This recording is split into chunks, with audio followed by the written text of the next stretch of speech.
Your planet has been conquered. The sky above Chicago shimmered with unnatural light just as Mallory Chen spilled coffee on her blouse. She swore under her breath, grabbing a napkin from the passenger's seat. The caffeine had barely kicked in, and now she'd be sticky and stained for the morning shift. Above her, something massive blocked the sun. People in the street looked up. Phones came out. Some pointed, some muttered cool CGI, and one guy loudly speculated it was an Elon Musk publicity stunt. Hovering above the skyline was a gargantuan, obsidian black ship, humming like a bass speaker at a rave. Mallory sighed. Oh great, another promo campaign. Her Bluetooth speaker crackled, then went silent. Every phone, radio, and screen in the city flickered, before a deep, guttural voice boomed across every frequency. People of Earth, you are now subjects of the Vakari Empire. Your planetary sovereignty has ended. Kneel before your new rulers. Mallory stared at her dashboard. Is this a podcast ad? The voice continued, smug and triumphant. Your compliance ensures minimal suffering. Resistance is, statistically, futile. You have been conquered. Traffic didn't stop. Horns still honked. One guy shouted out his window, "Tell your spaceship to move. I got a meeting at 9."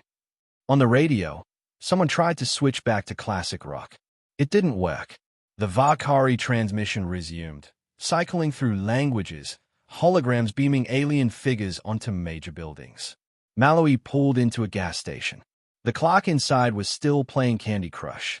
When she asked for a pack of gum, he barely looked up. You see that thing in the sky? She asked. He shrugged. Probably marketing for a Netflix show. They did that floating drone billboard last year. Back on the ship, Commander Groktal was confused. The humans were not screaming, not surrendering. In fact, they seemed annoyed. Hi, Commander, an aide rasped. They appear to believe this is a localized entertainment phenomenon. Groktal's scaly brow twitched. They think this is a joke. He glanced at one of the live feeds. A group of humans had placed sunglasses on the hologram of his imperial form and were taking selfies with it. This is a Class 3 civilization. Primitive. They should be begging us for mercy. An officer hesitated. Permission to suggest, so perhaps this planet's population operates on different psychological norms. Different? Groktal hissed. They're eating tacos while we occupy their airspace. Back on Earth, Mallory finally arrived at the office. The invasion announcement was still echoing from nearby buildings, but the receptionist just rolled her eyes and said, "Corporate says we still have to log in.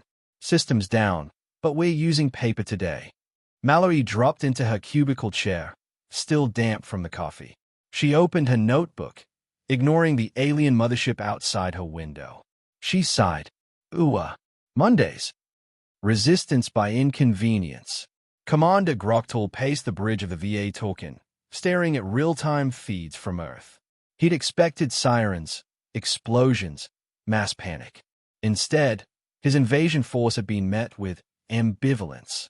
Report, he snapped. Deployments proceeding. Commander, said Sub-Officer Creel. Troops landed in Sector 9, designation, Los Angeles. Encountered resistance. Groktal straightened. At last. Creel hesitated. One of our walkers was hit by what humans call a taco truck, then looted, then tagged with graffiti. Our translator drone says the message reads, "Lizard, go home." Groktal's mandibles clicked. Why are we being looted? They thought we were props for a movie shoot, sir. Elsewhere, things weren't going better. In a New Jersey shopping mall, 6 Vakari foot soldiers stormed the food court, weapons drawn. Screams rang out for a moment. Then, someone yelled, "Comic-Con's early this year." A mall cop on a Segway attempted to tase one of the soldiers, failed, then threw a half-eaten pretzel at him. The rest of the crowd booed the bad costumes and demanded selfies.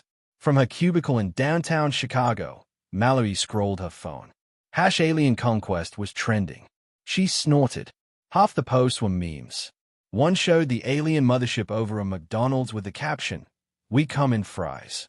An alert popped up. Alien activity reported near Riverwalk. Expect traffic delays. Of course. Grabbing her messenger bag,